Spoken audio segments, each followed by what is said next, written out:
There is a fifth dimension. A dimension of sound. Damn it, Frank! We tell him to be quiet. I spilled my hot cup of Uranus again. A dimension of sight. Hey, Arch. I'm gonna sock you in the puss. A dimension of mind. Nan Adams, is that you?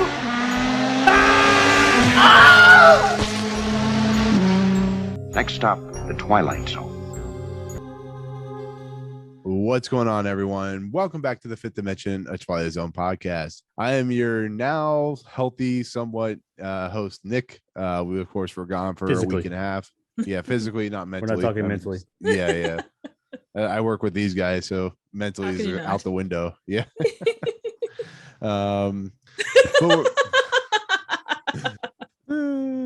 It's late, people. It's late. Anyway, so we're back. Like I said, I had COVID, so you have like six arms now. It's crazy. I did. Yeah. Twilight Zone does that to you. So anyways, I was out with COVID. I was sick. We were going to do this with Alex, and COVID decided it wanted to rear its ugly head and wanted to show its eye of the beholder, I guess, into Fuck your podcast. That's exactly what it said. But it was not fun. And thank you to Alex for, she's going to come on the Nick of Time episode, hopefully. So thank you for that. But we're here to talk probably one of the most famous episodes where I think everybody has said that this is an episode that they start out with when they first talk about the Twilight Zone and watch it. So I think it's a pretty popular episode. I don't know if I necessarily think it's the greatest episode in the world, but no, that's in a few episodes. Yeah. That's right. It's next episode. Is it? Yeah, Nick of Time.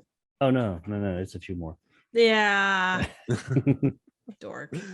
I forgot to mention we're on audio feeds as well as like iTunes and Amazon Music and Audio Boom and Audio Cloud and Cups of Uranus, the podcast, that type of thing. So anyways, so Jacob and Triv, how the hell are you guys? How have you been? Do you guys have COVID? Are you dying? I don't think so. I don't go anywhere to get COVID. You look like you have pig faces. Do I? Oh shit. I put on the wrong hat. Oh geez. Yeah. No, seriously, how have you guys been? I know Jacob, you started a new thing on your channel. I did. Which is started cool. a new thing. Is cool. Yeah. I've been playing with that thing quite a bit. It's good time. He likes his thing. I hear it might go blind if I keep on. Yeah, I have a new show I started. Everybody check it out. We'll talk about it in the end. Also, Almost Awesome podcast, or not a podcast. It's not a fucking podcast. It's a show. Or will be eventually. Yes. Nick is a part of that, by the way. Yes, and he does. They great chemistry between the two of you. You Most lie. impressive. Don't lie. Shush. Triv will be a part of it. She was the other day. Yes. On Saturday. This is us from the future. Yes. Or the past. Anyway. I don't know. We're going places, people. I'm telling you what. Yes. Somewhere. Yeah, exactly. So anyways, so we're talking Eye of the Beholder, guys. This is an episode. It's a hell of an episode. Sure is. Yeah, it blinks more times than it can count, that type of thing. It's I've said this before and I'll say it again. I think this episode is a little overrated for what it's worth. I know a lot of people like this episode. I know a lot of people started with this episode. We've talked about this before. Let me move back. But this is my Hallie, man. Or you're like for me, that's Hallie, man. And then wait till we get to the invaders when I just like slug into that and start shouting matches and stuff like that. You shut your dirty whore mouth. Do I need to be able to put up my hands to say, whoa, guys, whoa, we need to stop and reconsider this? There's nothing to reconsider. I've already said what it is. No. Well, yeah, you're one of three. No, man, the invaders. In that episode, I'm one of one. I am three of three. He's the Custer's revenge of that episode. Ooh, yeah. Hanging his dick out there, that type of thing. So Trip probably has no idea what we're talking about. No, probably not. Kind of sitting here like, Oh, I could be like this, like, eh. Yeah. I streamed it one time. just we check need to out. show her that after this because you will be in awe. I am always in awe when it comes to you two jackasses. This isn't us. We didn't do this. Yeah, bullshit. I streamed it one time, but I did not do this. But yeah, it's something. Just remind us of that later on. It'll only take a second to show you. Custard's Revenge. Is my night gonna get ruined because of this? No, you're not. Your life will be better. It's magical. Okay, I'll take your word for it. So speaking of better for it, so we're talking about season 2, episode 6, which is of course the famous Eye of the Beholder, also known as the Private World of Darkness, due to some copyright issues. Directed by Douglas Hayes, written by Rod Serling, music by Bernard Herrmann. Production code 1733640, premiered November 11th, 1960, and stars Maxine Stuart, Donna Douglas, William D. Gordon, Jennifer Howard, and Edson Stroll. One real quick fun thing to include upon the name change thing. The guy that sued the Twilight Zone because of the name did educational films for public schools. Can you imagine like being bitch slapped or trying to be bitch slapped by like someone that does educational films for schools, like shitty PSAs that involve like weird mascots and shit? I mean, from someone that watches a lot of those shorts, I'm looking at this going, where the hell did that guy get the clout to say that? Because those things, that's like early LSD tests, those kinds of things. It's like those ones that are in what is that game that you stream it sometimes? I do what the dub and it's totally riff tracks. that. It's like those. It's That's totally the guy. that. I mean, maybe not those specifically, but those kind of things. It people feels that make like those. that. It totally feels like those kinds of movies or those kind of shorts, and it's just like, oh god, I can't even imagine. Jimmy combs his hair and washes his hands before he goes to the lunchroom because he's a clean boy. He's a good boy. Yeah, not those like are the normal Bobby. ones. You get in some of them. There's one that's got like this weird chalk puppet. It's like a stick figure. And it's just like the creepiest thing in the entire world. Yeah, although not as weird as the sentient or the sentient bag that tries to tell like Bobby that he needs to go back to the forest because he's dying. Or the Superman wannabe guy who's Measuring Man. Yeah, that one's awesome. Yeah, so good. Sorry, tangent. Yeah, I've kind of zoned out. I don't even know what you guys are talking about. Like, I don't know what the fuck you're talking about. No, I'm kidding. So the question I always ask is, do you remember this episode? Jacob, I'm assuming you remember this episode. Not at all. No? Yes. Okay. Everybody does. Yeah, I was gonna say, man. I was like, man, you're on the wrong podcast. Even Jeff remembers it. Yes. How can Jeff not remember it? He is Jeff's got the attention span of a goldfish. That's actually Jeff now going, you're fired. Anyway, so yes, code with his blinks. Yes. So this episode's so famous that even Jacob remembers it. That's how famous this episode is. The fuck is that supposed to be? Oh yeah, I guess I don't remember a lot of them. Yeah, no, yeah, I'm just messing with you. But the thing about this episode is the use of camera work is some of the most creative for an episode, because they're having to hide the idea and concept from not only the lighting. They have to the lighting and stuff like that, but they have to hide it from the viewer to keep the suspense and keep the shock and awe for working. And I guess the first question is, having watched the episode and seeing that, what do you guys think about that? Because it's mainly her in bandages the whole time, talking like the strangest voiceover work I've ever heard. And same thing with the guy. Like, you do see sometimes you see like little quick shots of their face, but like at the beginning of the episode, there's a woman that walks into the hospital and it looks like she has a normal face, but maybe they've hidden it so well that it's kind of like misleading. But what do you guys think like with about the leader? They show the leader full on, but he's at a distance.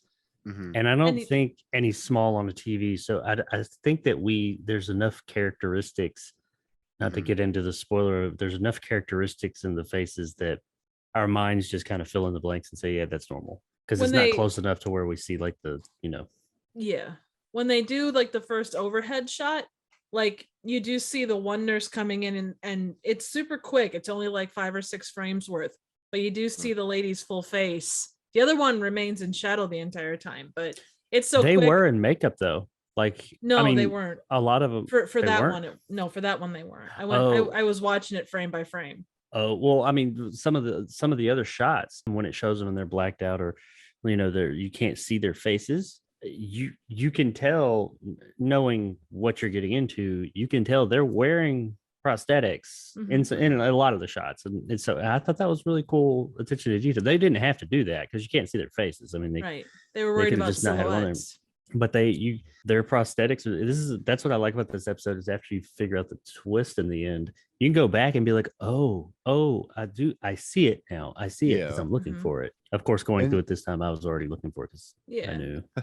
Well, that's the great thing about this episode. I call it overrated, but I call it overrated because I think the twist is like, it is what it is. But the thing that I like about this is the idea that you can watch it and still get the same effect at the end, because you don't see anybody's faces through the entire episode, and the way they conceal it with the lighting and the camera work. And like for instance, you have the two people talking at the desk, the doctor and the nurse, and like the pack of cigarettes and how they handle the pack of cigarettes. That's the kind of stuff I like to talk about with this episode, because we could talk about it in the story, which we will a little bit, but it's just like, when you go into watching what they're doing, it's one of the most creative episodes in the series, and how they're handling it, because they have to be careful, absolutely, or they'll ruin the whole effect with what they're going for. So I guess we could talk about the episode. I mean, it's fine. It's fine. I think you were asking us what we thought about the I was gonna ask you, like, what do you guys think about like camera angles and the stuff. camera work and the shots and the lighting? I mean, this is, like I said earlier, it's a one of a kind episode when it comes to like what is trying to hide. And I can't imagine, like, back in 1959, 1960, whenever they recorded this, like how much the logistics of just trying to put this episode together and make it work, because you can, like, you're taking away like some of the most important things about filming something in general, is the facial features, and they're doing it on purpose. And what do you guys think about that? I got thoughts. Have thoughts. Give us many thoughts. Yes. Typically, that would be a red flag in an episode. They're not showing anybody's face. Something's going on. What the fuck is going on here with these people? It'd make you be like, there's something up with all these other people. What's going on? But in this one, it is so well done and put together and executed that you don't ever think of that before knowing the big secret. You don't ever think, what's up with these people, even though you never see their faces. And I think it's because it's like subconsciously, the way that they shot this, it's kind of putting us, the viewer, in her shoes. Like, of course, it's a visual medium, so we see things that are happening. We see people, but you never see their faces. And the whole thing about her face being covered up, she can't see people's faces. And I think subconsciously, you just kind of get it. You're seeing, like, you don't see the world either, and neither does she. And that's why we're not seeing anybody's faces. Because I remember first time seeing this, I never even thought about it. It wasn't until the end of the episode I was like, shit, I haven't seen anybody's face, have I? Holy fuck. It's done so well with the lighting, and it's clear. I mean, I know this time going through it, they are clearly hiding everyone's face. But it is done in such a way that everything just clicked together just perfectly, that it's never brought, attention is never really brought to it before you know that. And it works. It just works so damn good. Now, I mean, from the technical side of how they did with the camera movements and the lighting and just orchestrating that whole thing, that was great, because it was real seamless. I mean, I don't know how long it took them to get those shots, but it was very seamlessly done. It was great. I know that Triv mentioned that there is a frame where you can see someone's face, but it's just for like a few frames. But overall, I mean, my naked eye, I didn't, besides the leader when they show him. But that was another thing, that little bit right there where, okay, I think maybe your brain by that point is saying, okay, I haven't seen anybody's face, but then you see a face, but it's so far away, you don't see the detail. And I think that's maybe confirmation enough for your brain to say, okay, all's good. Yeah, and you can imagine, like, on a 1960s TV, like how far away that's going to look anyway. So oh shit, they could have just shown the people's faces, you wouldn't have been able to see. Yeah, exactly. Well, even like there, yeah, exactly. Well, and there were a couple things in there that were really cool. Like when Serling comes in, like you see the silhouette of what you assume is the head doctor kind of coming across, and then you see that it's Serling, and it's like Like, I love the introduction of him in this episode. There's like the way that the camera moves with this one in particular. Like the nurse has to kind of keep moving to keep the other nurse like out of like her face out of sight. It's incredibly cool the way that they did it. There's so much in the blocking and like the placement of lights. Like we talked about, like with the overhead shot, the second nurse that comes in, her face is in darkness the entire time, and it's relatively light above and below her, which is, it's not the simplest effect to do. And it does feel like, Janet talks about how her whole life is lived in dark, or has been lived in darkness. And you get that claustrophobic kind of feel. Yeah. Like the first time you hit a wide shot, I think there is a shot beforehand, like a wider shot of the hospital, but then it goes to an overhead shot. And that's like the first like establishing shot you get in that whole bit, really. But you never think about it. No. You never, because I remember vividly watching this for the first time. I never was thinking, I don't see people's faces. What's going on here? It's done so well that I think your brain just figures it out and accepts that you're seeing it. This is what she sees, more or less, within reason. She sees black, but you know what I mean? She doesn't see anyone's face. You don't see her face. It just makes sense with their execution. The way they executed it was beautifully well done.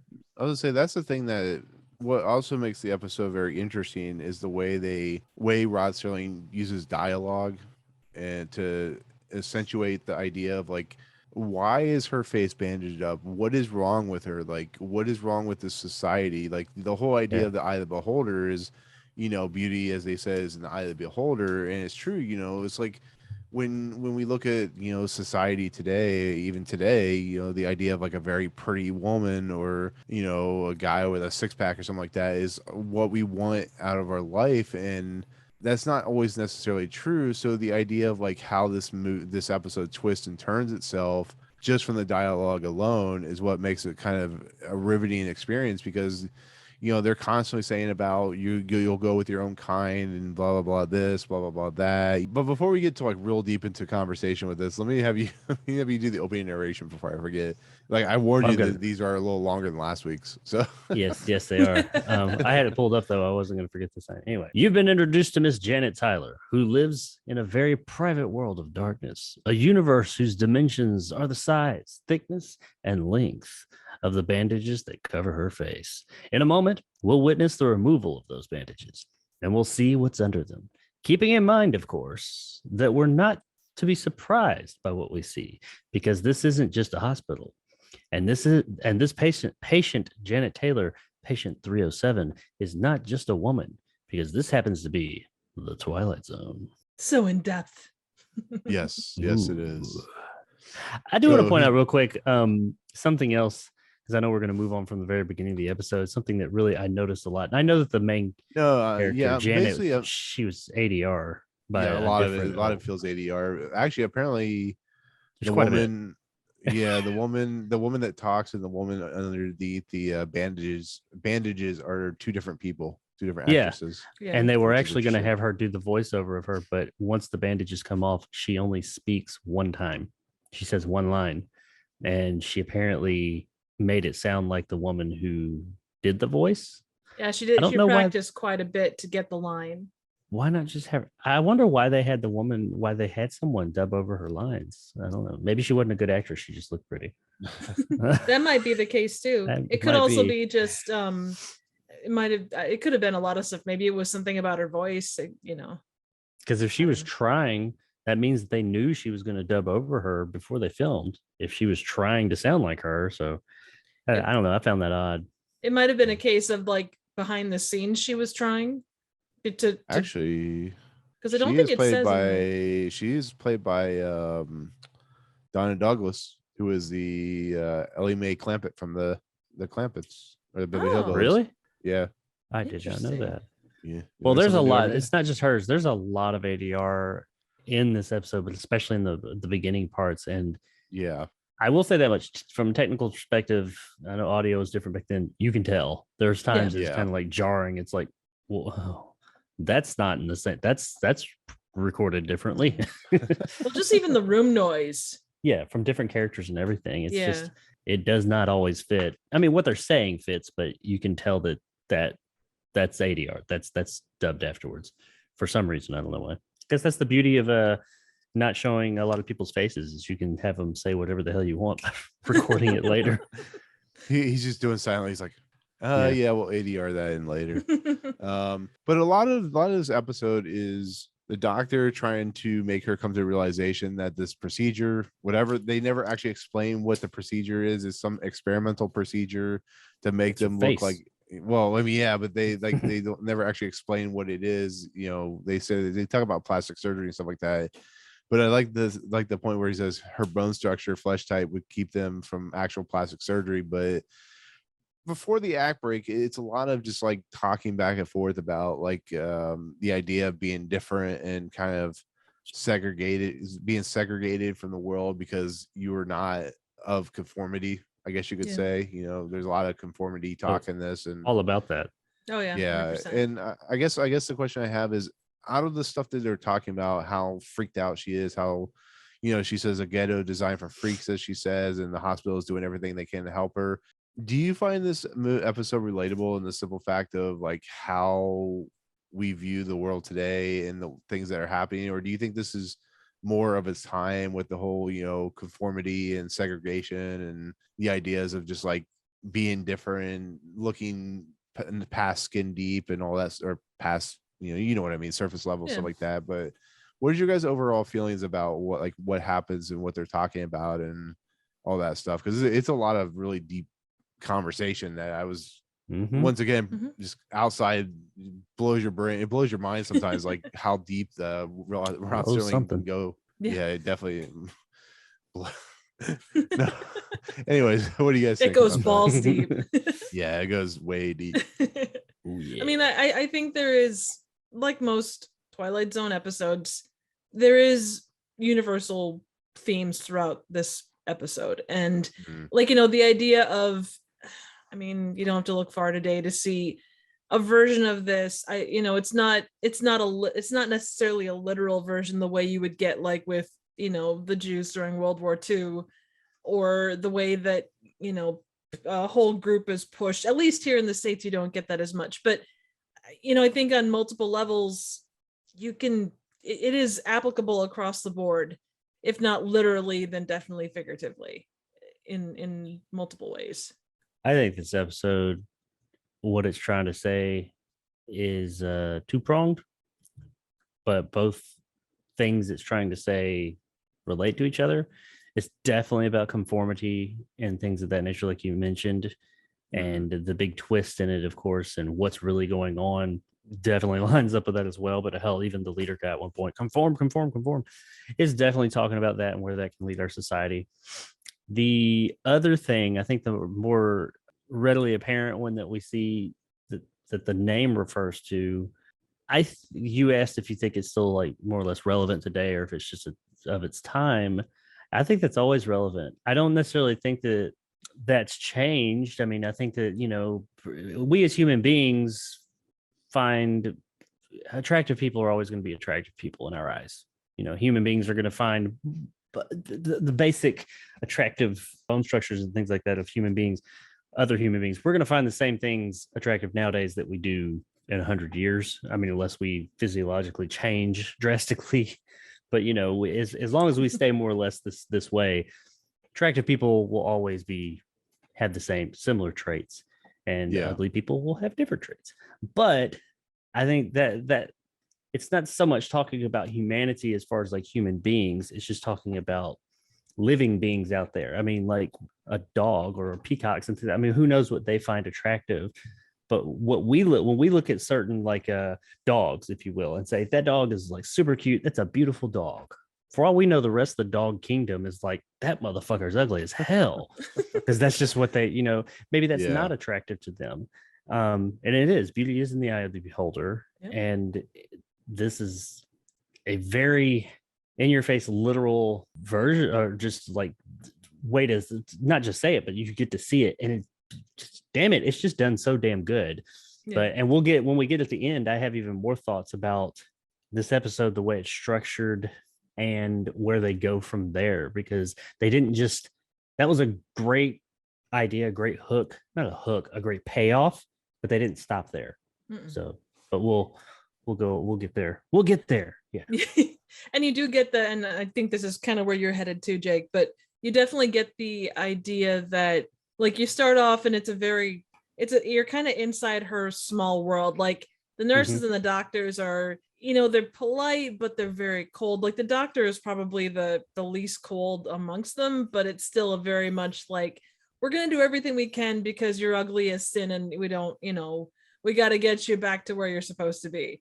But then, as we find out, the world expands. Then you find out that, oh, it's done as part of a government program. And then, oh, it's done because of conformity. And, oh, because, higher up leadership things, it almost goes Hitler-esque. And then, it expands beyond that and beyond that. And it is kind of like peeling an onion or peeling a parfait. It's got multiple layers. Parfaits.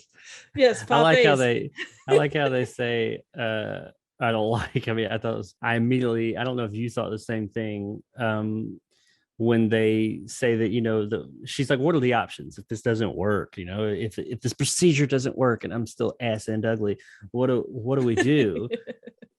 And they even talk about like death possibly, but pretty much they say they have like encampments, and I think as you mentioned, and they go ghettos, and they're gonna they have these facilities that they can put ugly people in. I immediately thought of a movie you and I reviewed together, The Garbage Pail Kids, and It's Home for the Criminally Ugly. I was like, holy shit. I said like it's Santa Claus. Yeah, it's the home for the criminally ugly. That's where you're getting shipped off to. Oh God, that's Get out of here, you ugly bitch. Oh my God. I did also laugh like when they talked about, oh, there are places where, communities that have got you, and it's just like, oh, there's a great community out in the countryside and it's so pretty. And all I could think was there's always that running joke about how, your pet didn't die, it got sent to a farm up north or, wherever. That's all I could think of. So you go to a farm of ugly motherfuckers. Yeah, exactly.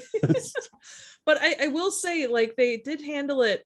Not that it was handled, I mean, from the perspective of the story itself, like they didn't just outrightly kill your ass. They're like, well, given what happens, they might kill your ass, but more than likely they're not going to. Like it's not something that they didn't want to. No, exactly. You almost get the idea that they were compassionate. It wasn't totally authoritarian. They were like compassionate to human beings and humanity. They're just like, man, you got dealt bad card. Be with the ugly stick.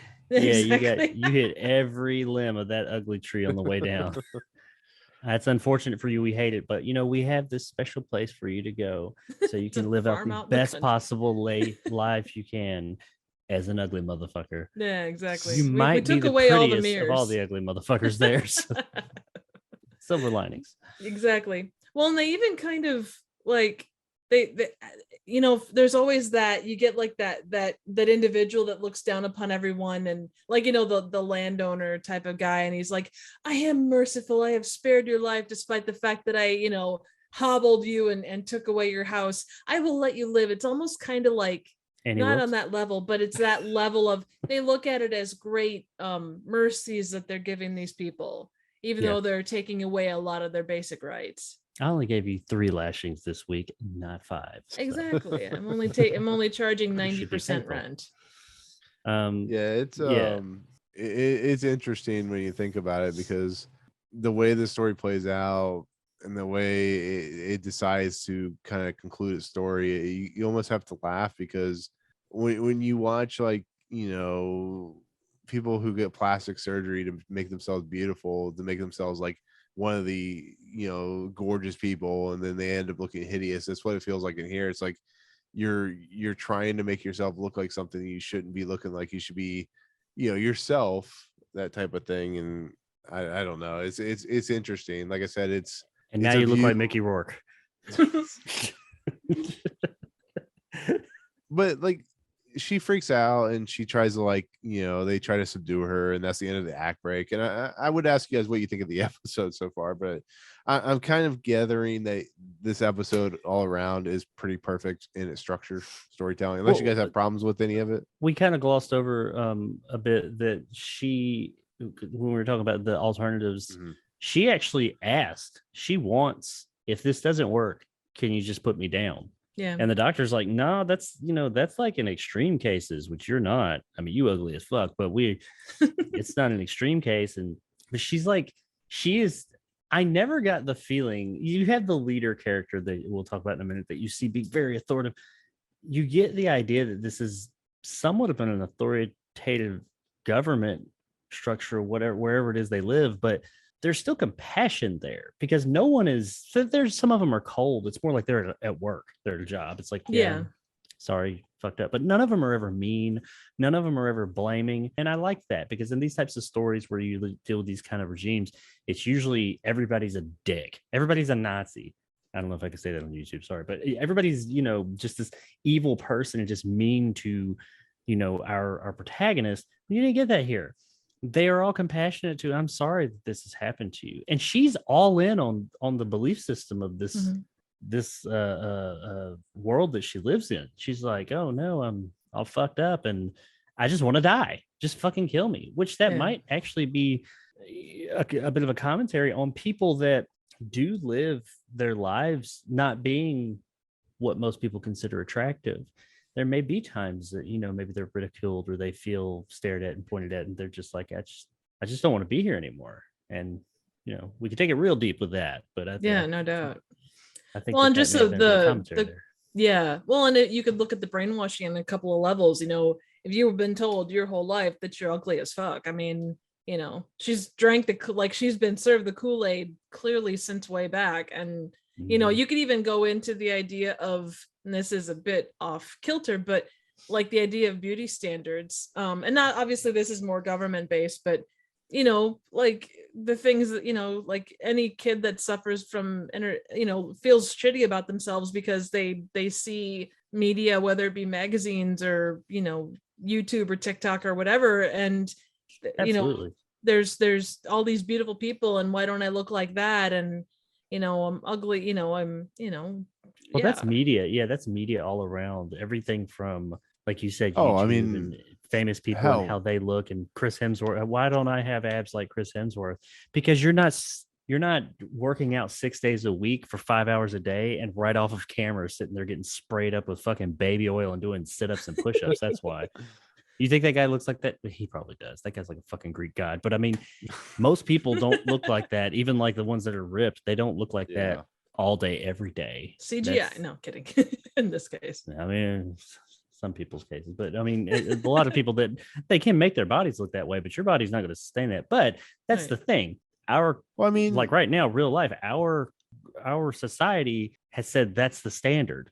But nobody meets that fucking standard. No, unfortunately, in this world that this episode takes place in, the standard is what everybody else looks like. So the standard is fuck ugly. Hey, beauty is in the eye of the beholder.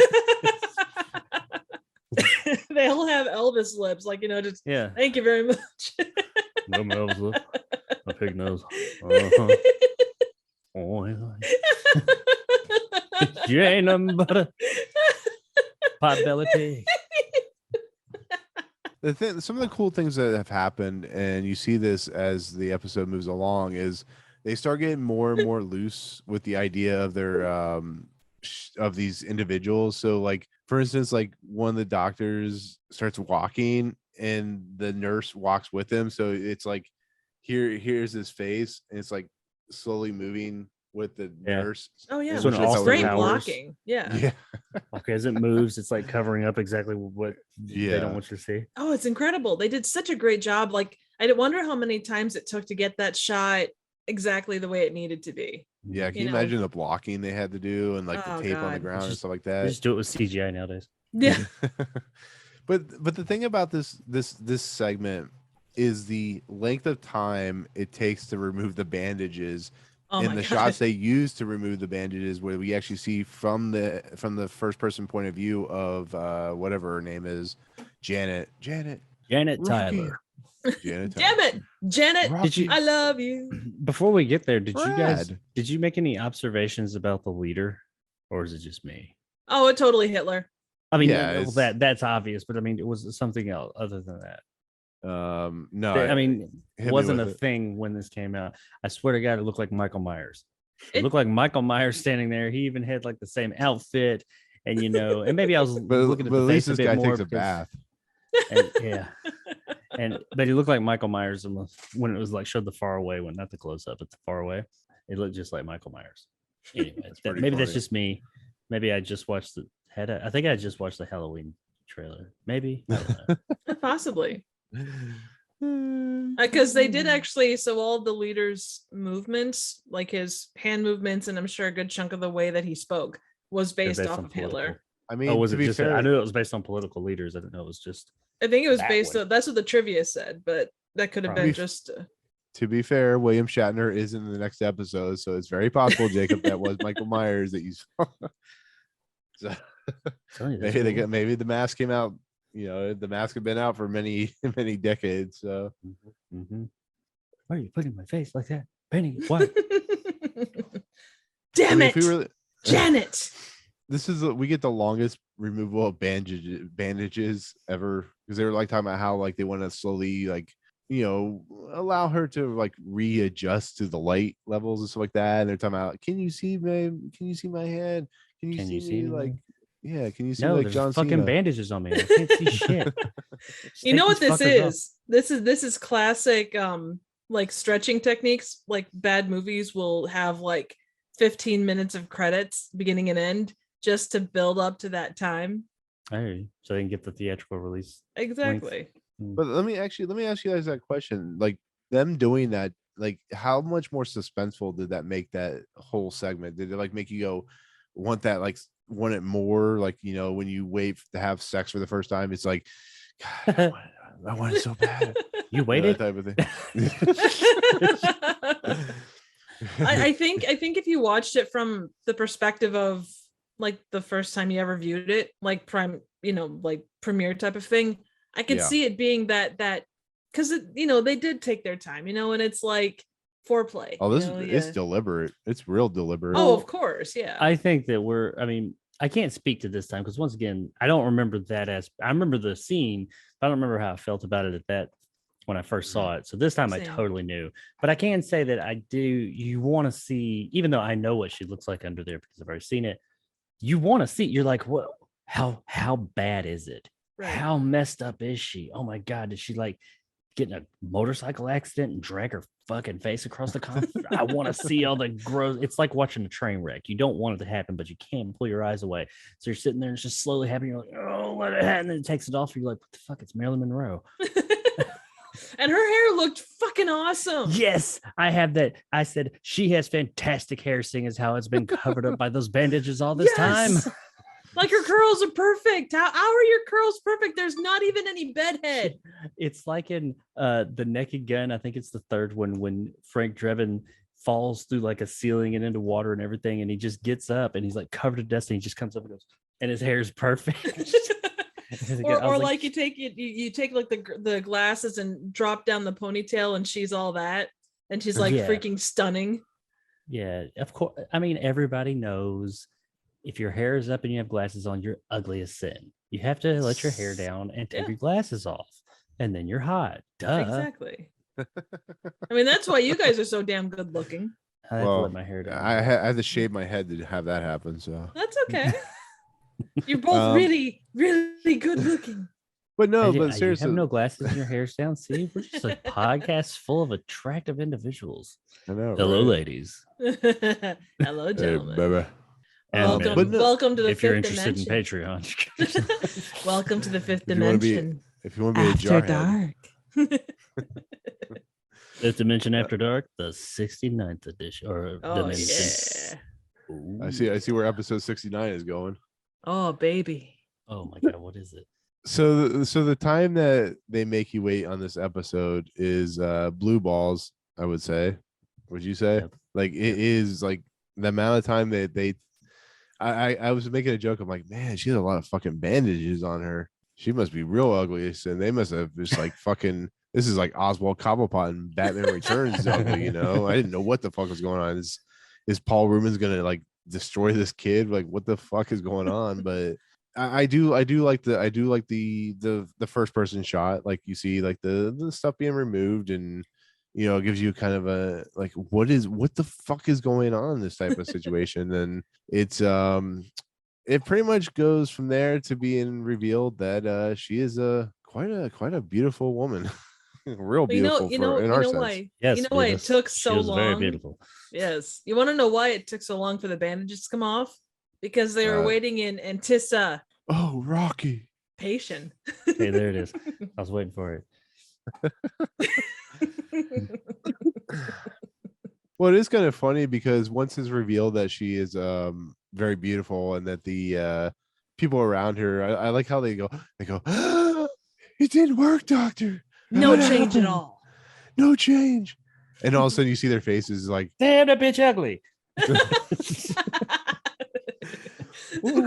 but the best That's part, a huge bitch. That's a big old bitch. I just want to see like one of the Wayans brothers go.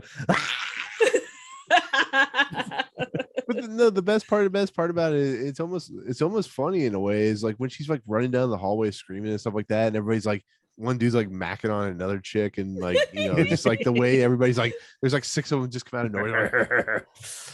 Like, you know what that needed is Benny Hill music. Of her running up and down the hallway. It's speeded up. Exactly. But I mean, pretty much at this point, this is like the thing that makes this episode famous. The whole population is ugly. She's beautiful, or they're beautiful. She's ugly. It's twisted. Elvis pig people. Yep, yeah, exactly. Elvis pig people. I like that. And we see like the whole wing, and we see like, of course, finally see that the Hitler conformity guy is the same thing. He's like, conformity. The leader. Push, that type of thing. In the bush. Also kudos to them for pulling like kind of like the same tech that would have been used later on Star Trek, like kind of the flat screen, or like the pane of glass that turns into a screen. Yeah, she even just like destroys one. It actually looks pretty good for 1960. Mm-hmm. Oh yeah, very good. See, Rod Serling was on Nostradamus. He predicted flat screens and ugly people and being exiled. He predicted ugly people. Yeah, I want to see that on a T-shirt. Predicted ugly. So we got cup of your hands and predicted ugly. Ugly people. I mean, he knew it was coming. He knew it was coming. Mm-hmm. Literally and figuratively. Everyone is beautiful, but there's an epidemic of ugly motherfuckers coming. Only in the Twilight Zone. At the signpost up ahead. Oh shit, that bitch is ugly. Keep driving. Oh man, that's why mirrors have not been seen in the past couple of episodes, because Rob Snyder Rob Snyder is ugly bitch. I need a what is it, the deep fake of Rob Snyder. Rod Serling. Oh my god. Although you're talking about redos and stuff, there were actually a couple versions that were redone.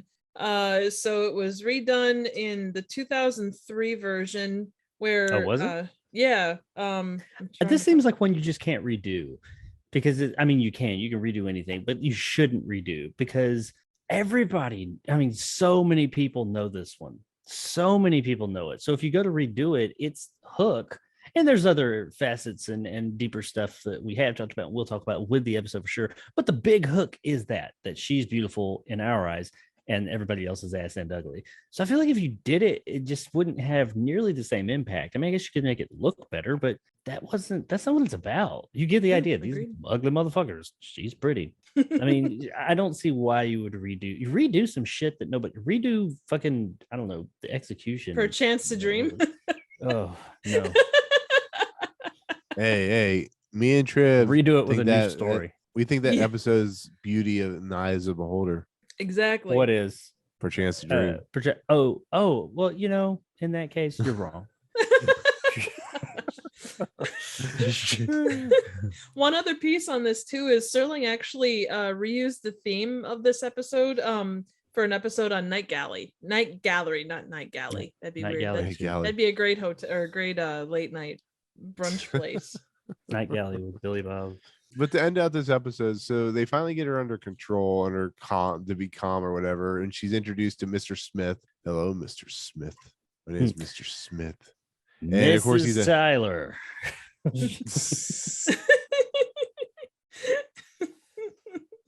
I didn't even sit down and start talking to her in a really condescending way, just like a one continuous long sentence. That would have been amazing. Just sat down and started talking to her like, you have been introduced to Miss Janet Tyler, who lives in a very private world of darkness, a universe whose dimensions or the size, thickness, and length of bandages cover her face. In a moment, will witness a removal of bandages. Yeah, that's what I needed from that. Have you ever watched the fucking movie? That's what Hugo Weaving does. He talks in like one continuous fucking sentence, and it slowly ramps up until the end. He's just like, it doesn't ramp up in like the excited way we do, but just like this subtle intensity.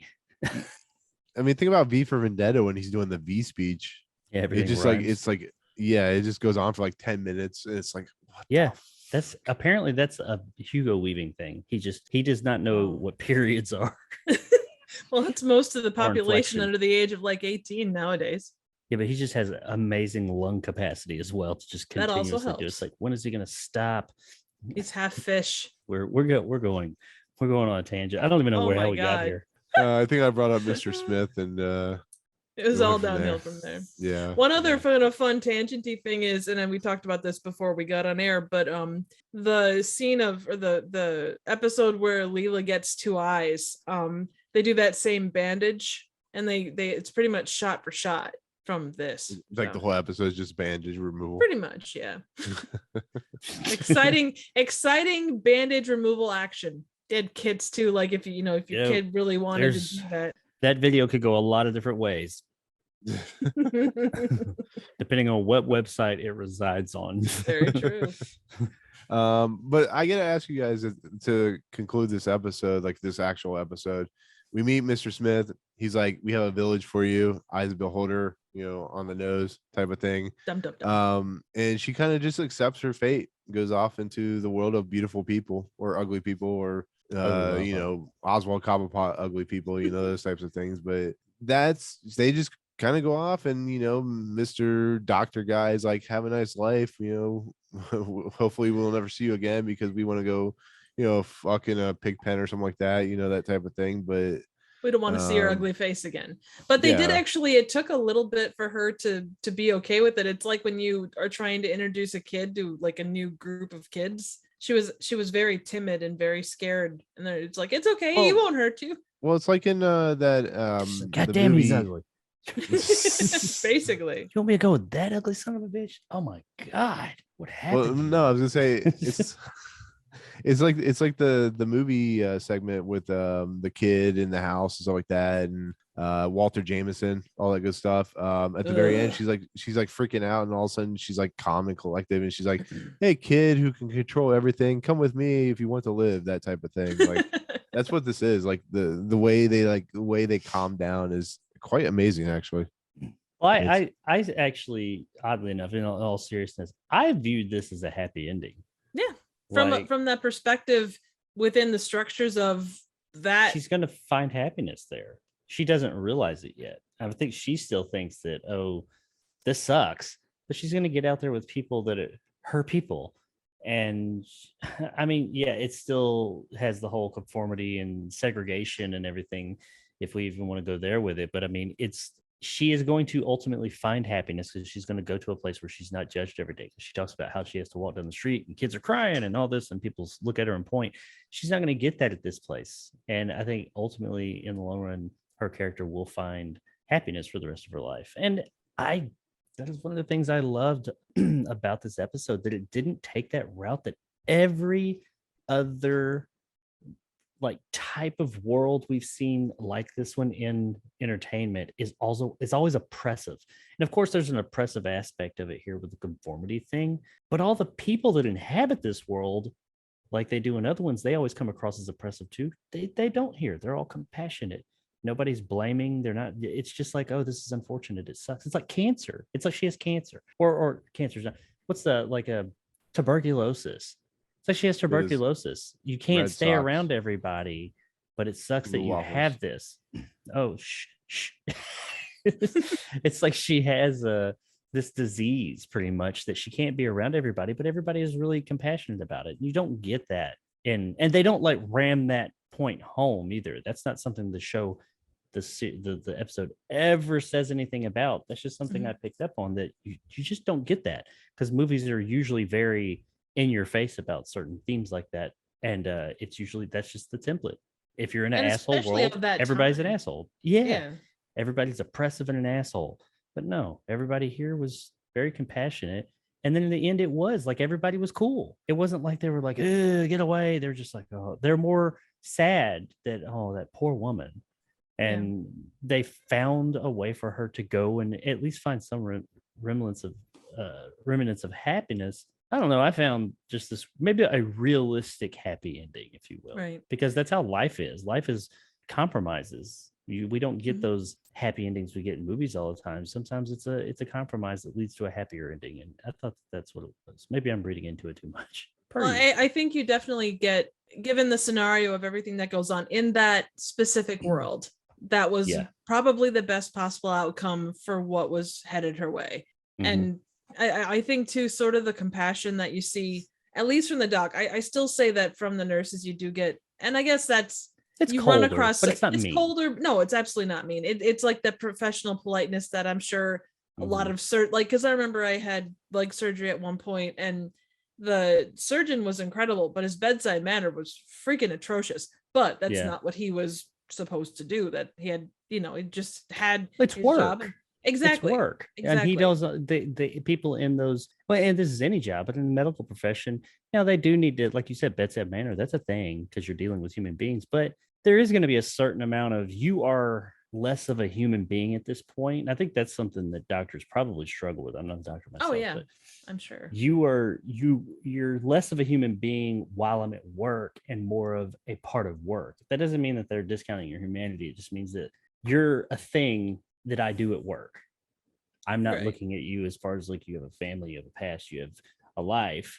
And I think that's probably something doctors struggle with, is, trying to because we've all done that at work. I mean, I worked at, years ago, I worked at a register, and I would count through thousands of dollars a day, and I was poor as fuck. So you would think I'd be like, oh, look at all this money. I didn't look at it as money. It was just a thing at work. It was just a thing, a task I did at work. And I mean, separation. I know, life, exactly. And life and money, of course, is different, but these lives, I don't think that they probably at times don't view them like they would a person they meet out on the street. They have more of a connection with those people because it's not work. Right. And I think that maybe that's what these women or these characters were. They were just kind of cold, but not unsympathetic, just kind of like, oh yeah, you're another patient, because there's 10 more on this wing.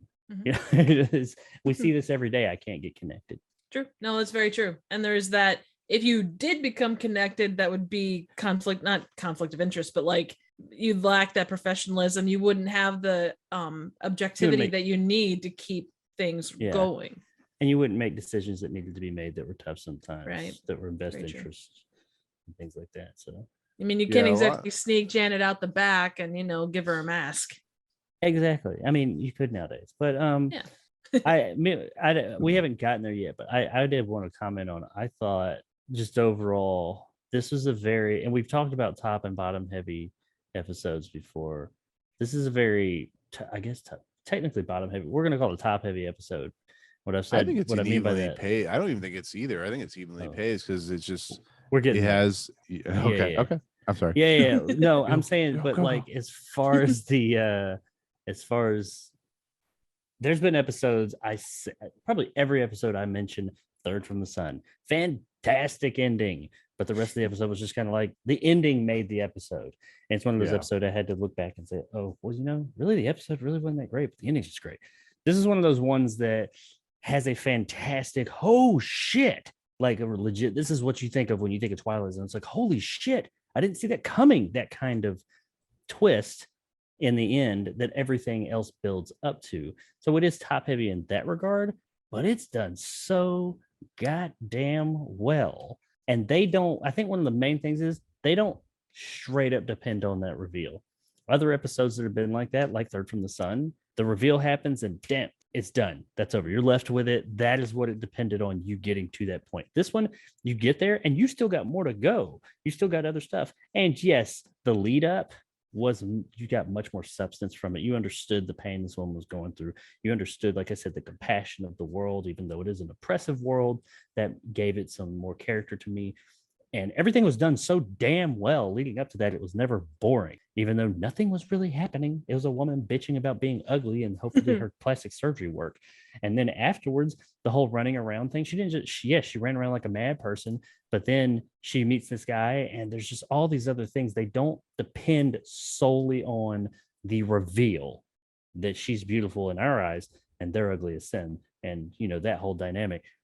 They take it from there and give you a little bit more. They don't, it's not just about that. There's so many more things that can be opened up as we've talked about here. And I thought that was awesome. So yeah, as far as its twist, yes, top heavy, but man, it's done so fucking well that it doesn't matter because the rest of the episode is so damn good too.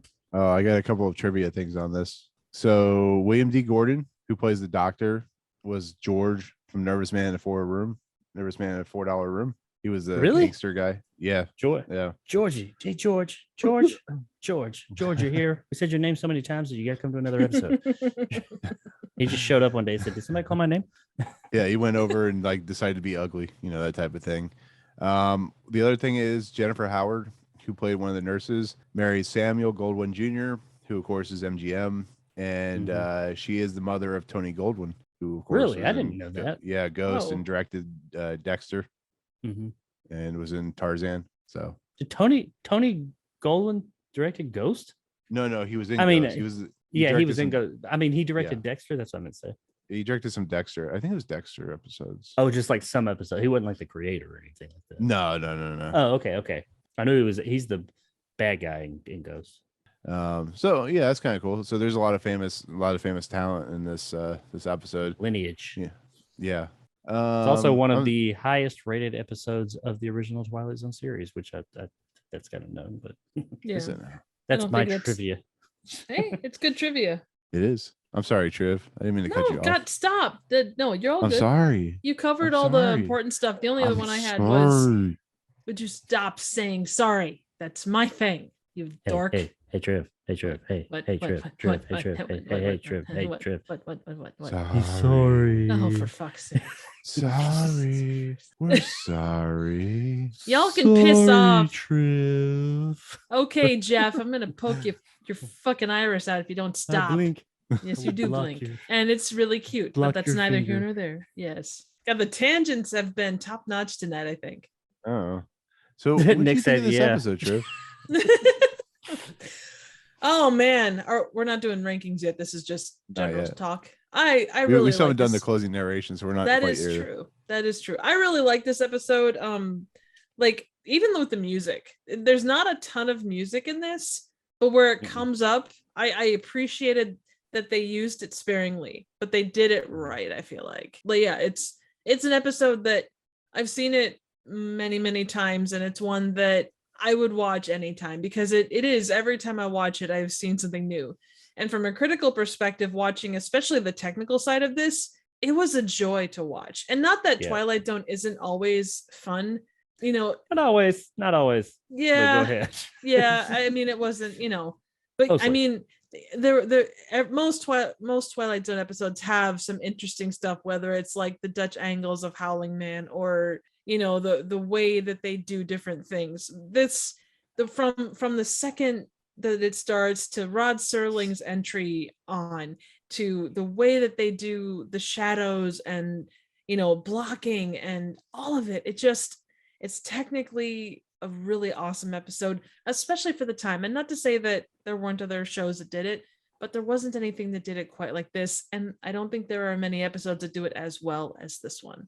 Well, let me ask you guys this question. Do you think at this point the Twilight Zone is doing stuff differently than any show on the market? I mean, let's get away from like the idea of like the sci-fi and horror aspects. Like from the way they shoot the episodes to the way they're put out. Do you think this is why the series is so beloved? Like, what do you guys think? Yeah, it's. I mean, it's It's as a just it's so whole, weird the to see this series is happening. it's a fresh take. It's something they weren't.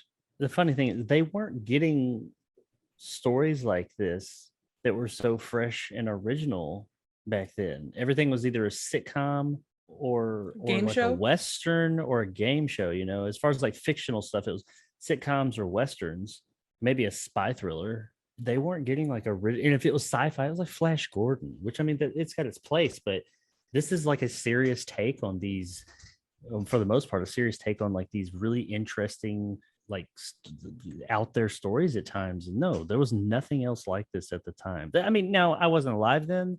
There's nothing else that I know of at the time. So yeah, I think that was one of that is the stories, the writing, the approach of the show. That's what made it so big. And really, till this day, there's been other ones. There's been great ones. Tales from the Crypt, I thought that was a good one. That was a Twilight Zone-esque, more horror skewed, but like there's been other anthology series and other shows that have come along that have done really interesting things, especially nowadays. We get so many different ones. Man, the Twilight Zone was so groundbreaking and still is. This episode is this kind of twist. We've seen it before. We've seen it happen. We've seen it remade, all that, or you guys have. It's the mastery on like it is for the time. It's just everything about it was just so goddamn good. And we don't get that a lot of the time. Very true. And I would say for the time, like, and I would say that, like, when you're talking about morality tales, and not to say that, like, I know Twilight Zone is morality tale, but just from a general perspective, you kind of got two ends of the spectrum. You get like the Andy Griffith show where it's sappy. It's not, yeah, it's kind of cheesy. Not bad, and it's right. but It's not in sappy. a bad way. It is definitely sappy. It's a warm fuzzy across the board. Like it's Mayberry and everything works out in the end. Right, exactly. The only thing is the only drunk, or the only drunk guy in town is also the only one that's married. So there's that whole cheeky bit, but but you've got that end of the spectrum where it's super in your face. The lessons are straightforward, and then you get things like Twilight Zone. Exactly. And then you have things like Twilight Zone or Star Trek, I'd even say, where they were trying to tell a deeper story, but because of regulations at the time, they couldn't tell those stories the way that they wanted to. And even though Star Trek, you're right on spot on there. Star Trek was very much, I mean, what an anthology story, but it was very much morality tales. Oh yeah. I mean, there was, if you look into those things, yeah, they're exciting and they're fun, and you get Captain Kirk doing his thing and everything, but most of those stories were morality tales about someone did this thing, this is what happens, and here's how they feel about it, what they did or did not learn, and what they should have learned. I mean, that was very much their tales as well. So that's a great comparison there. Oh yeah. But for the time, yeah, you had to do things in a way that and for as much as at the time, I'm sure it was a very difficult way to do it, and it was probably a detriment because you couldn't tell the story you wanted to tell. I think the fact that it stands a test of time more so than, or it's seen in a higher regard or different regard than what you'd get from like the Andy Griffith show or things like that, is because it tells its stories this way. Mm-hmm. I think what Star Trek was able to do though is because it lasts, you've seen Twilight Zone try to be rebooted, it just doesn't work 99% of the time. Star Trek actually has Star Trek Next Generation, which I actually think was able to go past what it was. Oh yeah, absolutely. But no, it's the thing that amazes me, and we see in this episode, is how deep, how dark the messages are, and they let him get away with it. Like they did have problems with like his budget things and stuff like that, but it's like, think about the story that's being presented about living in a world where ugly people are beautiful and beautiful people are ugly, and just being able to tell that story, and the idea of like the nightmare as a child, like who the hell would allow somebody in 1960s to tell that story? And well, they're looking at it from a different perspective than what we are though here. I mean, they're looking at it as just from the, like, because there was obviously general, and I think it was probably deeper meant then too, but I think you get that there was a lot of movies and TV shows that dealt with some of that levels of abuse, but they had to be done in a very abstract way. Do you think, and I know that we're not talking about this episode specifically, but the show as a whole, because we do talk about a lot how, because of the time, how they had to deal with things, how they had to present things, they were wanting to tell these deeper, sometimes darker, just different stories, and they had to be careful about how they put it out there.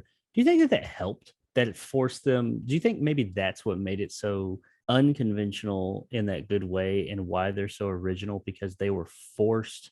You think he came in and said, I want to tell these more adult tales, but we're going to have to get creative in how we tell them. And that led to a lot of these stories and shows being so creative because they had to get creative about how they were telling these tales about abuse and things like that, and like hiding it. And that was one of the things that really added to it. And maybe that's why the show, the reboots, the what, 3 now, I think the 3 reboots just haven't worked, because especially nowadays, there ain't shit you can't put on TV. I mean, you could have, have anything on TV. Look what Tales from the Crypt had to do. They had to like go full fucking violent. No, I love Tales from the Crypt, but if you think about what Rod Serling had to deal with in his kind of spectrum of, the Twilight Zone, and what Tales from the Crypt is doing. Tales from the Crypt is like you give like fucking the best blowjob in the world, and back in the 60s, it's like 2 beds separated from one another, that type of thing. So, but even I don't even know if Tales from the Crypt would work now, because when Tales from the Crypt came out in the 80s, was even then for a television show, it was great. It was like, whoa, that's first of all, it was like higher. Arnold Schwarzenegger directed an episode. Yeah. Oh my god.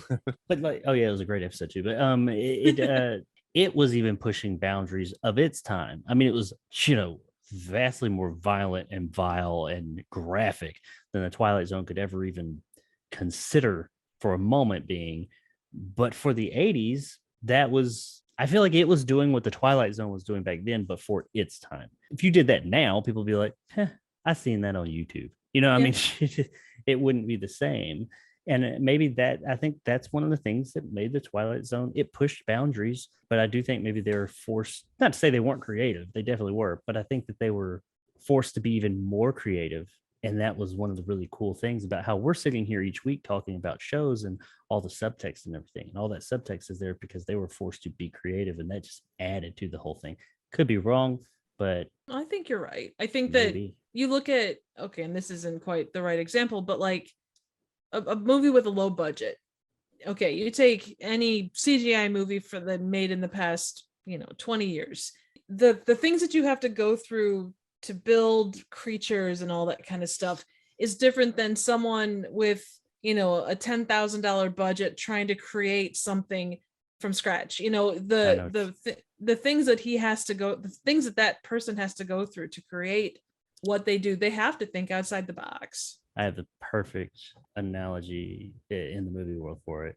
Not Bring analogy, it. but Jaws. Oh yeah. Jaws, the original vision of Jaws from Spielberg himself was to show that shark a lot more, but the fucker kept breaking. Bruce broke down so much. That's why we get that POV, that iconic POV shot. That's why we don't see the shark hardly until, besides a fin or two here or there, we don't see it until the 3rd act almost. Maybe the second or third quarter, but you don't see it until much longer further into the movie, and it's sparingly, and it works so good. If you saw the shark a whole lot more, it just wouldn't have worked as good. Right. But because they had to get creative, because what they wanted to do, they couldn't just outright do, much like I'm assuming Serling had to do. It gave them a much better product, and I think maybe that's like here, even with this, to bring it back to this episode, I think this episode, if just left, if no censorship, you didn't have to worry about anything, you could just tell a story, I think it would have just been just that simple, what we remember about the episode. Ugly people, pretty woman, she takes the bandages off. Oh my God, she's actually pretty and they're ugly. Oh no. That's the episode.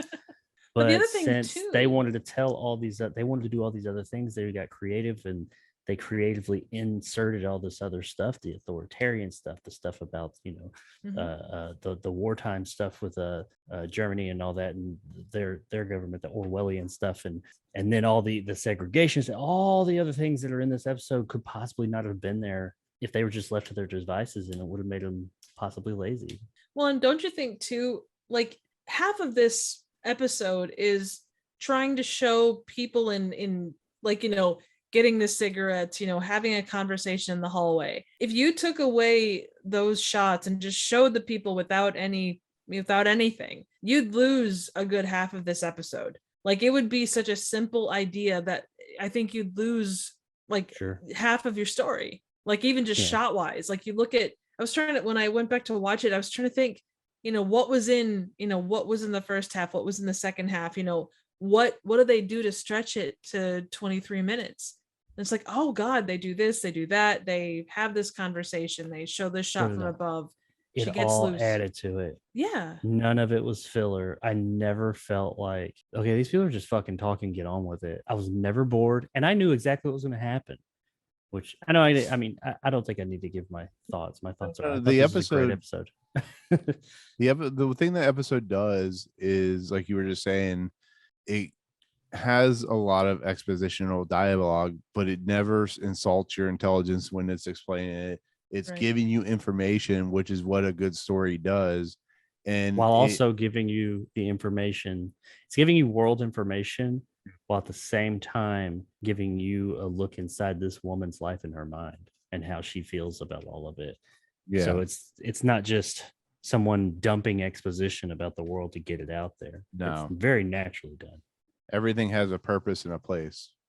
And man, that's my thoughts on the episode. I know I didn't straight up say, is this my favorite episode? No, but man, especially up to this point, there's definitely episodes I don't remember.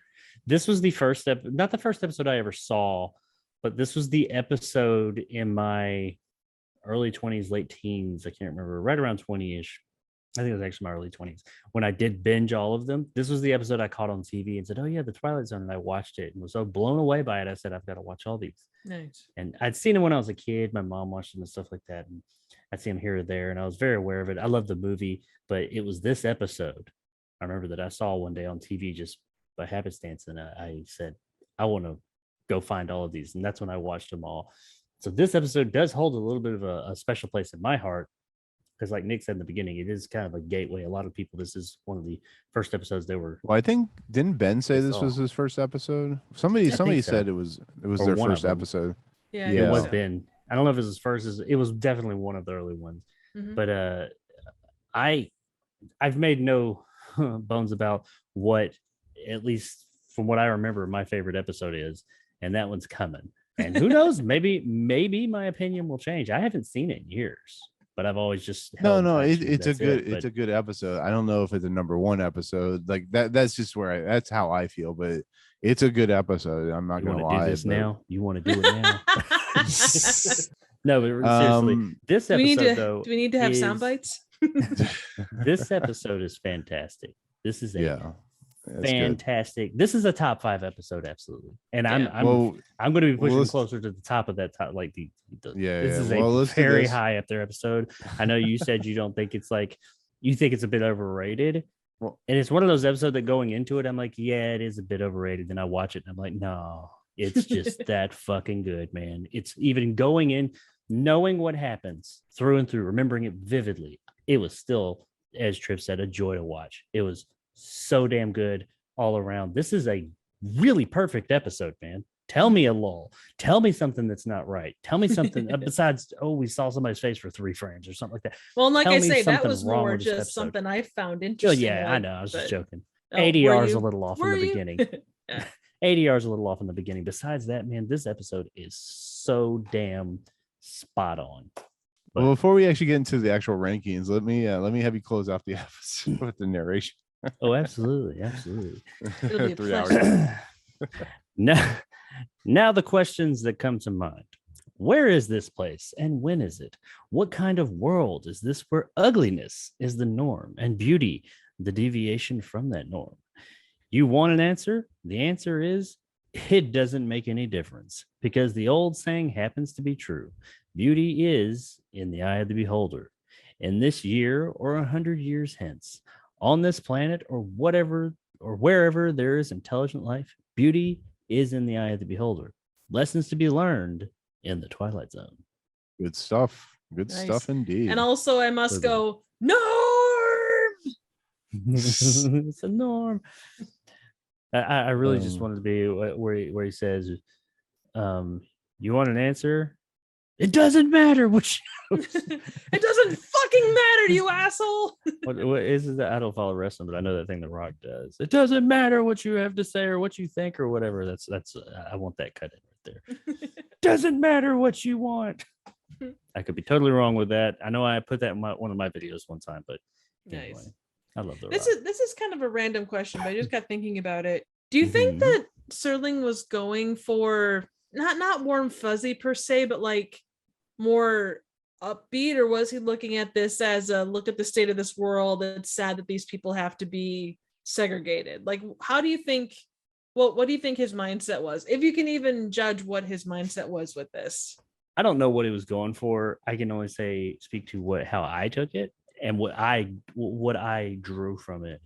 And I think it's a bit of both. It is kind of like, damn, that's comparably speaking to our world. That sucks. That world, that you're and we touched on it. We didn't get to it, but your outward appearance is what's, how you're being judged by people, and now you're being segregated, that sucks. And you think of it in those terms, you're like, oh well, maybe not. This is an extreme for sure. It's an extreme that we have seen in our history, but it's an extreme. But you think of it, it's like you said, bittersweet, because of the flip side of it. I do see kind of a happy-ish ending, a realistically happy ending. Even though it's not right there on the screen, we know that there is very much potential happiness for this character in the future. And considering the world she lives in, I mean, it's a realistic within that world, and what we have of that world, it's a realistic, happy ending. It's the best possible scenario from a certain point of view. Yeah. So, well said, even the way it's presented. Yeah. Well, hello there. It's presented that way too. I mean, you see in the end, it doesn't leave it off on a somber note. It doesn't leave it off in with any ominous music or anything. It is kind of like hey, and the guy's even like, come on, I think you're gonna find you'll find something at the end of this rainbow that you're not expecting. So let's go. And they just walk off, and she's like, okay, and she resigns to it. But and it's that too, that idea that what and how, like the walls that we build for ourselves, and I don't think that they were really going for that with this, but it kind of the bandages came off for her, and it did open doors. It didn't just take off the bandages. It completely, it will hopefully have changed her whole outlook of, ugly, handsome man with the big muscles and the pretty hair. It opened the door to the home for the criminally ugly. Yeah, exactly. Only there's no cages inside. It's just, that we know. We didn't see it. That is true. That is true. You know what I get? Okay. You know what I get from this episode? What's that? I get the simple fact that when you accept who you are and accept what you are, you're a much happier person. So if I accept I'm into a couple of Syrianuses, then I'm a happier person. Aww. Yeah, exactly. I mean, it could be, or it could just be an ugly motherfucker. So, no. If it has more explosions, Jacob's happy. Yay! Yes, I like if it has of all kinds. But anyways, that was a spirited discussion. I didn't expect it to go that long, but I'm glad it did, because you never know where these discussions with our podcast is going to go. So it's kind of good stuff. But with that said, Jacob has already alluded to, we are going to go into the Twilight Zone list ranking, the greatest list ranking of all time, because no one else can repeat it or copy it or drink it, however you want to look at it. I want to drink a list. Bring me my favorite list. I wish to partake. Okay, in so the the sweet question nectar of the list. so the real question remains. I can't put this at number 1, but where'd you guys put it at number 2? Number 1. Is this better? No, I can't go number 1. I really can't. As much as I know you guys love this episode, I think Monsters of Doing Maple Street's more important. But would you put this at number 2? or would you put it at number 5? This is a top 5 episode. We're going without there. doubt. Jacob has already decided he's the one that rules at least until the invaders. And this is actually weirdly, this is episode number 42. 42. Which I mean, just saying there's a that spot from for the that. There's something that goes there. yeah, I know, and that's the fever. Hmm. But just generally, like, I love the fact that, like, you know, there's from Hitchhiker's Guide, there's that whole thing about the answer to the everything. answer to everything, and yeah. Yeah. So Well, is this go better? first. Is this better than Nightmare as a Child, Purple Testament, Stop at Willoughby, and Walking Distance? I think if we're not doing number 1, I think it has to be number 2 in my mind. Just like technical prowess, the music, all of it. Can I ask before I give my thoughts? if it was just totally, this is 100% your list, Triv, 100%. Given what we have so far, Yes, you would put it number 1. Where would you put it? Seriously, I mean, you did say number 1 a minute ago. I don't know if you're just joking or what. No, I was kind of joking, but I love the Monsters Are Doing Maple Street, but given the 2, I would probably watch this above Monsters. Where's But the that's me. mute button? Where's the mute button? Yeah. You're gonna want to mute it in a minute. Yeah. But that would be the thing is, like, you know, you get into that top 5 and those are the creme de la creme of what we've watched thus far, and they're all so good in their own ways. And this one offers things, but the Monsters Are Doing Maple Street does have that meaning and that depth that not everything else has. But I just, of the 2, if you know, gun to my head, I would say I would watch this before I would watch Monsters.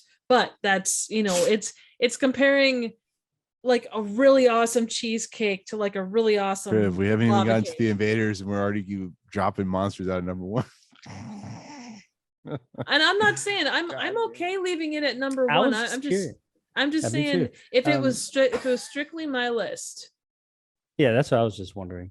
I would also have perchance. This is a Dream of around majority number rule, 7. so we're definitely putting this in a top 5. I'm gonna give you We're- guys that much. It's fine with Well, me. okay. I would I probably was put this just top curious. 10, but I was just wondering where everybody, like, unabated, where you would place it, and then, you know, this is a compromise until certain episodes go real, but this is a Yeah. compromise. You know, it's not a dictatorship, it's a democracy. Democracy. It's a dictaphone-ocracy.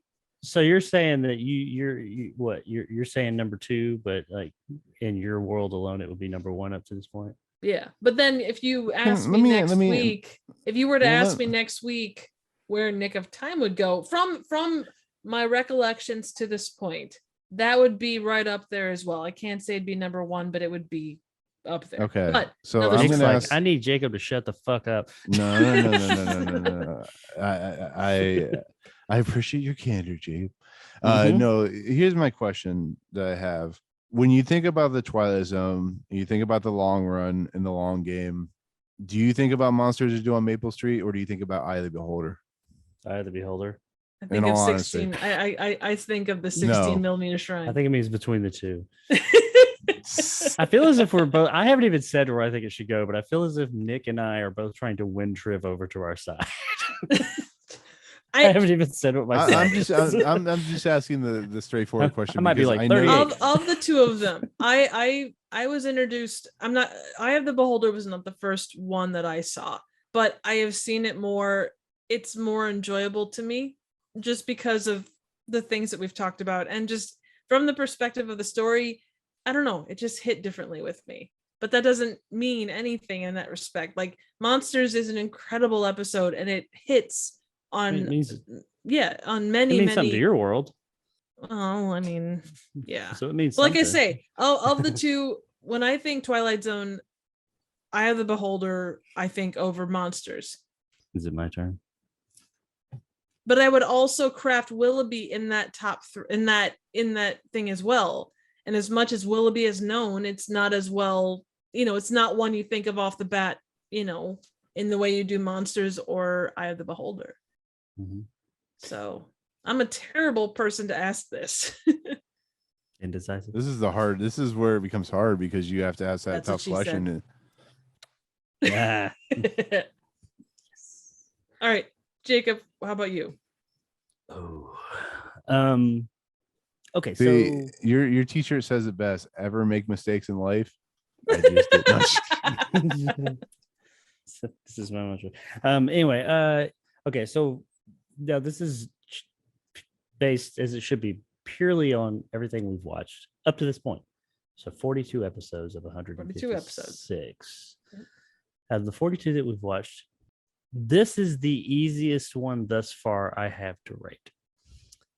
Typically, I find myself saying, just on a numbers game, 1 to this number, I'd put it around here, and then I look at what's there, and I'm like, well, I liked it better than that one. I didn't like that one.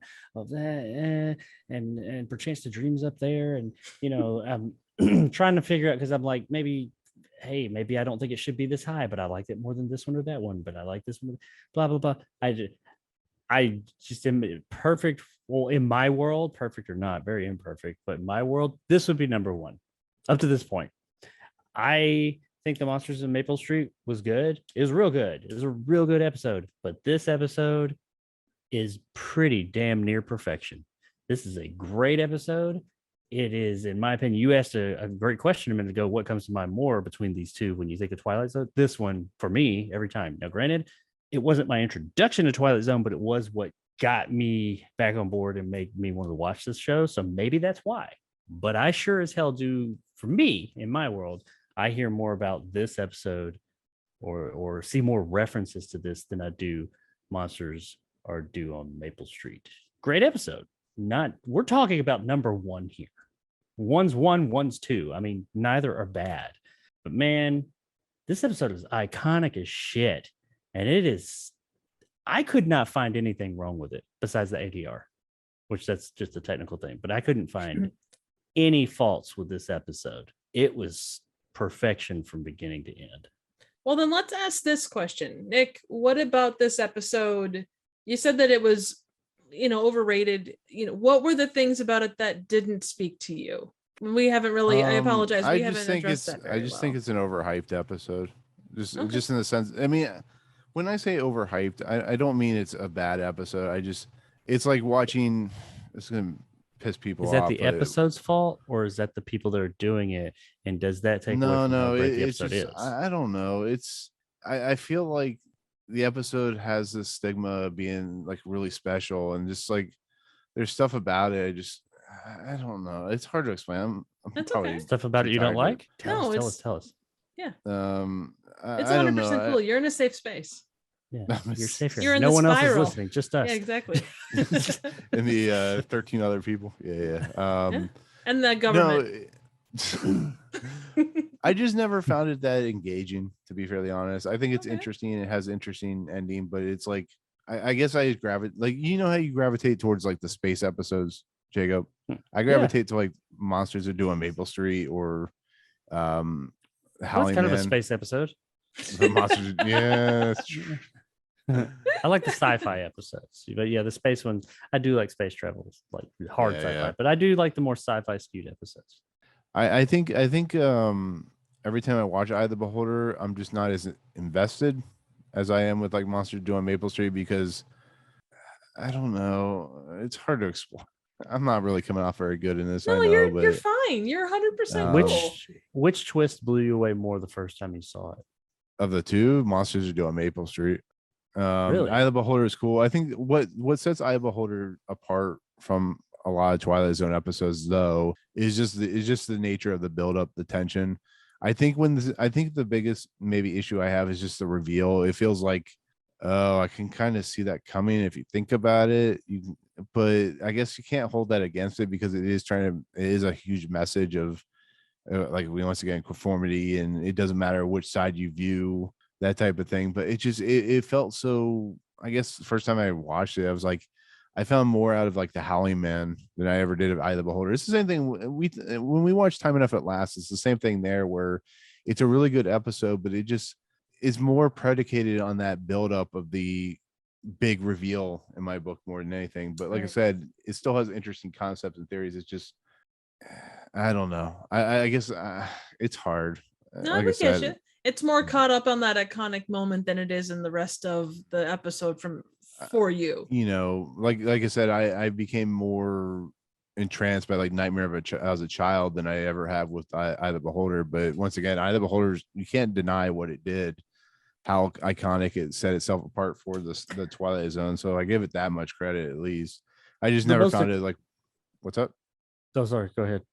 No, it was just never an episode where I found loving it like, you know, for instance, you guys do. So this is how I look at it. I think some of the most, and this is just me, I'm not speaking for anybody else, but I think some of the most interesting things you mentioned, Nightmare as a Child, and of course, Monsters Are Due on Maple Street. Most interesting things about those episodes is what's not said, what's in the background, what's underlying, the underlying themes, and what we were talking about a minute ago, how things are masked or how they're alluding to things and all that. That's what really makes those episodes interesting. I think the one thing about this episode that is kind of stealthy, and this isn't the episode's fault because it is intentional. I think this episode is thought of, when people think about it, they think of that reveal. That's what they think of, taking the bandages off and holy shit, she's pretty, they're ugly, oh no. But that is not what the episode's about. It is, that is a part of it, but there's a lot more, there's a lot of subtext and underlying themes in this episode too. Much like those deal with society and societal issues and Nightmare as a Child, some fucked up shit, but they deal with a lot of things that are unsaid. But this episode does as well. It deals with so many more things. Like I said, it deals with politics. It deals with the dangers of dictatorships. It deals with how we view people, how people view us, and how society deals with them. It deals with segregation. It deals with all these things. But that's not what you think of when you think of this episode. I mean, even me, I love this episode. I love it even more now that I watched it again. But that's not what I thought of when I was going into it. I was like, oh, this is the one with the pig people and the hot chick. The Elvis pig people. Yeah. But then you watch it and I'm like, holy shit, there's like a lot more going on here. And as we even talked about it, more and more stuff started coming out in my head. And I was like, oh shit, yeah, there's that. And there's like so many rabbit holes to go down. And those are always the greatest episodes. If you look at our top 5, they're all like that. All of them have all these rabbit holes you go down that you don't see. They're not right there in your face. And then it's like, as you start talking about it, you're like, oh my God, there's so much more here. And I do think that this episode is not an episode that we immediately think. Monsters Due on Maple Street, you absolutely think of that because that's the whole thing. It's paranoia and fear and all that, and just the other things that go along with that. And, you know, all the other ones, they are known for having all these branching off like issues and societal issues going on. This one isn't known for that. That big reveal is such a big thing. It ties into everything else, but it kind of takes over the conversation when you're thinking about this episode. When you watch it, it's like, no, there's so much more here. God damn it, Jacob. God damn it, you're making it's like, and I'm gonna put the nail in the coffin, hopefully. It's like you think of the iconic battle between Luke and Vader in Return of the Jedi. No, I was thinking of Empire Strikes Back. Like that like people, for those people who haven't seen it. I yes, you just put the nail in the coffin. Yes. This episode, no, listen. You make a perfect example. This episode is the Empire Strikes Back, where it has all this interesting build up, and there are parts in Empire Strikes Back that I'm like whatever, not real great with, but that moment is when it changed Star Wars, for good or worse. And it's kind of what Eye of the Beholder does the same. Son of a bitch. Eye of the Beholder does the same thing. It changes. Yeah, I'll be honest with you. Monsters Due on Maple Street is important. But Eye of the Beholder and some of the episodes coming up really changed and really made the Twilight Zone important in the eyes of like storytelling. So I have to concede it's number 1. We're putting it number 1. I don't like that. I was gonna say like 32. Oh, we can put it at 32. We can put it at 42. That's fine. No, and I'm not looking for. We'll put it below Perchance to Dream. I truly don't want. I mean, yeah, we do have to all agree. But no, but if you think about it, I don't want to concede. I don't want you to concede. I'm not. I want you to concede is a bad word. Time Enough at Last is iconic, but Eye of the Beholder changed the game for this Twilight Zone. It really did. It's an episode that once again is a starting point for a lot of people. A lot of people know it and they remember it. I mean, Time Enough at Last has that ending, but if you go back and watch it, it's not that great leading up to that ending. The ending is perfect because it's just the way it's presented, but Like another episode. Mm. Third from the side. Yeah, exactly. So what can you say? We're gonna do it. So new number 1 is Eye of the Beholder. Oh shit. Puts monsters doing on Maple Street, which I'm gonna make an acronym because that wording is too long in my Twilight Zone list. We but got the glasses and everything. Yeah. right. So Eye of the Beholder is number 1. Number 42 Martimas. is the Fever. Martimas. That's the Martimas. monsters. Martimas. Martimas. Sounds like some I don't know, gothic vampires. Martimas. You've arrived. Or Vikings. What are you doing, band. Martimas? Why are you looking at that way? Anyways, At least it makes sense. Like Nervous Man in a $4 room doesn't even Nobody.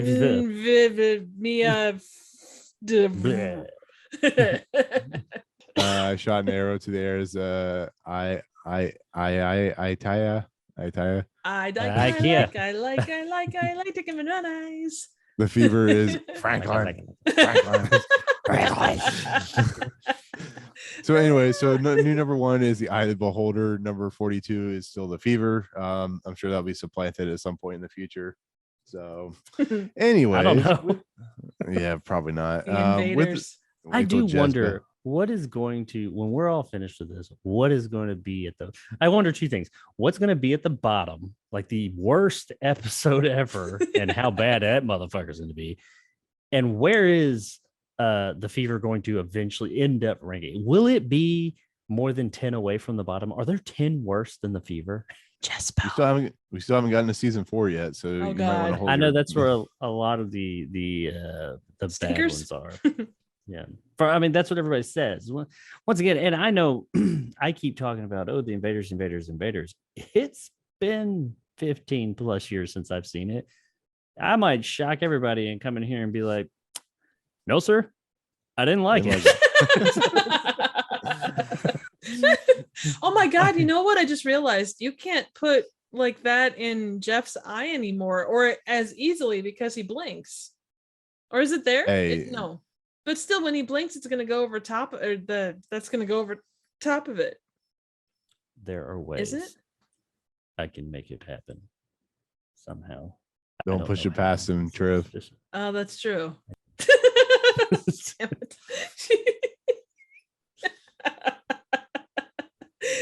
I'll have to find a new place to hide it. Yeah. Good luck. You got a star field. I'm sure you'll figure out something. Oh, geez. It'd be one of the stars. Anyways. There'll be several moons back there too. Mainly Jacob's ass. It's not a moon. Replicated. Oh my God, it's a space station. That's no moon. Empire Strikes Back. I love the Empire Strikes Back defense. I'm gonna have to pull that out more often. The Chewbacca defense is what you need to go for. Okay, let me end this out so we can talk. God damn it. Okay, so with that said, we have new number 1. We have Eye of the Beholders, number 1. And the next, since we have a new number 1, can we have to get an explosion for this one?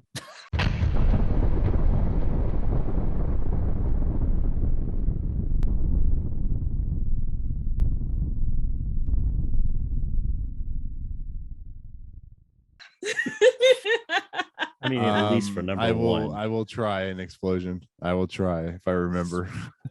Michael Bay explosions by Michael Bay. So anyways, with that said, the next episode is season 2, episode 7, which is another famous episode called Nick of Time, directed by Richard Albert, written by Richard Matheson. This, of course, stars William Shatner famously and Patricia Breslin, who is playing his wife, also married to Art Modell, if you know the Baltimore Ravens. Anyways, so with that said, we'll look forward to that. Hopefully I don't get sick again and Alex has to push back again. But we'll hopefully have Alex on that episode. And without further ado, that is the talk of Eye of the Beholder, famous episode from the Twilight Zone. So I wonder where this would have fallen had Alex come on. Was it Alex that was supposed to come on originally for this one? Yeah. Okay.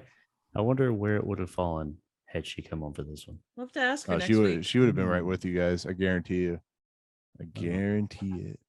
Yeah. Well. So, geez. anyways, with that said, we're gonna head out, and before we do, Triv, who has worn me down, actually, you both wore me down to get that number one spot. Woohoo! If they wanted to try and to find your Eye of the Beholder and your special place, where can they find that at? Well, you can Alright. check out my OnlyFans. Oh wait, that's wrong website. You can check me out here on YouTube, Trivial Theater. I dropped Troll 2 like last week, and then Leprechaun before that, and then there's also the original Troll back there someplace. Definitely check those out. They're fun. The next one I'm working on is an utter mindfuck that will probably require several weeks of therapy to come back from. So keep an eye out for Forbidden Zone. Oh, and you can also see me on Twitter at Trivial Theater. Excellent, Jacob. Ooh, You know, yes. girls have a penis and boys have a vagina. That's what they said in Kindergarten Cop, right? But if they want to find out where your content is when it's not dealing with vaginas and penises, where can they find it at? and anal. Next You can find me on. You can find me on the Twitters at Red Neville 2, and you can find my YouTube channel, Jacob Andrews Reviews, and where I put on a not bi-weekly, twice a week, Wednesdays and Saturdays. I put on He's now bi, a little people. show. Put on a bi show. I put on a show that deals with entertainment, movies, some video games every now and then, just other entertainment news, and we do some reviews sometimes, and just all kinds of stuff centered around movies. That's Wednesdays and Saturdays at 2:00 Central Time and whatever other time zones it is. But check that out. I also do reviews stuff here or there. Apart from that, as this is releasing, I just released my review of Nope. Hope you like it. It was fantastical. And I have some other stuff coming, and I've got a show in 2 days, so come check it out on the channel. Yeah. Giant hand gestures. Yes, I've been told I talk with my hands a lot. on the Good. channel. You should. Hey, jazz hand. Woohoo! Hang on here. Hang on. Oh shit, that wasn't good. Hang on. Right. She's gone from Goro. Ah, hands. hang on. No. Okay, there we go. One day she'll get her hands properly working. Yeah. For now, she'll be like Peter Pan. So Yep.